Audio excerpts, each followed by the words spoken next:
ভাই কিছু টাকা দিবেন, আমি কফি খাবো। এই নেন 10 টাকা।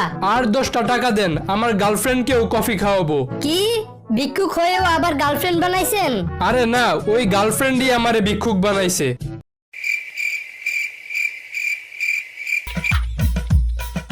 আমি ওয়াদা করেছি আমি আর কখনো বাজি ধরবো না। আমি জানি তুই এই ওয়াদা পালন করতে পারবি না। কি বললি? আমি এই ওয়াদা পালন করতে পারবো না? আচ্ছা বল কত টাকার বাজি ধরবি?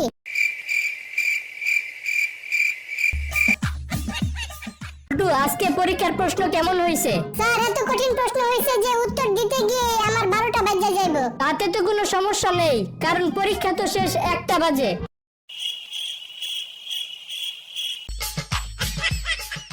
বল্টু, কালকে সকাল 9টায় অফিসে আমার একটা মিটিং আছে। তুই আমাকে কালকে সকাল 8:30টায় ডেকে দিবি। আচ্ছা বাবা, তুমি শুধু আমাকে সকাল 8টায় এই কথাটা মনে করিয়ে দিও, তাহলেই হবে।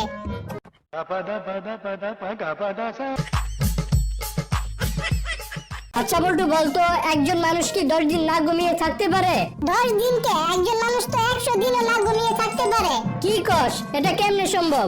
কেন স্যার, রাত্রে ঘুমিয়ে।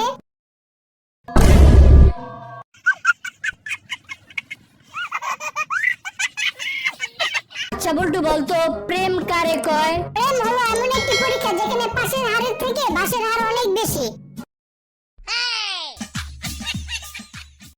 আচ্ছা বল্টু, বলতো আমরা কিভাবে আমাদের স্কুল পরিষ্কার পরিচ্ছন্ন রাখতে পারি? আমরা স্কুলে না এসে স্কুলকে পরিষ্কার পরিচ্ছন্ন রাখতে পারি।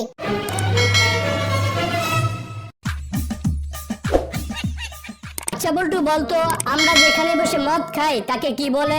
বার। আর পরীরা যেখানে বসে মদ খায় তাকে কি বলে? পরিবার।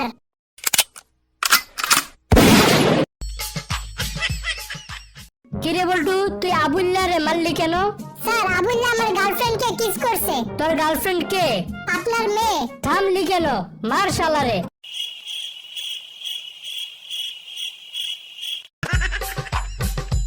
আচ্ছা বল্টু, বলো তো বাংলাদেশে বর্তমানে জনসংখ্যা কত? স্যার 32 কোটি। কি বললি? জি স্যার, সরকারি দলগুলো বলছে তাদের সাথে নাকি 16 কোটি মানুষ সঙ্গে আছে, আবার বিরোধী দলগুলো বলছে তাদের সঙ্গেও নাকি 16 কোটি মানুষ সঙ্গে আছে, তাই স্যার 32 কোটি বললাম।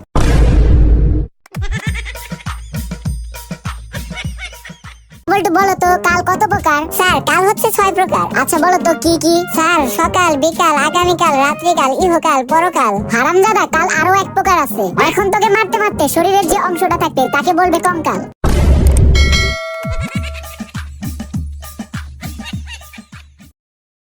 স্যার আপনি আব্দুলকে নিমাই বলে ডাকেন কেন? ও আমাকে প্রতিদিন নিম পাতা এনে দেয় তাই। স্যার যদি আমি আপনাকে প্রতিদিন জাম পাতা এনে দিই তাহলে আপনি আমাকে কি বলে ডাকবেন?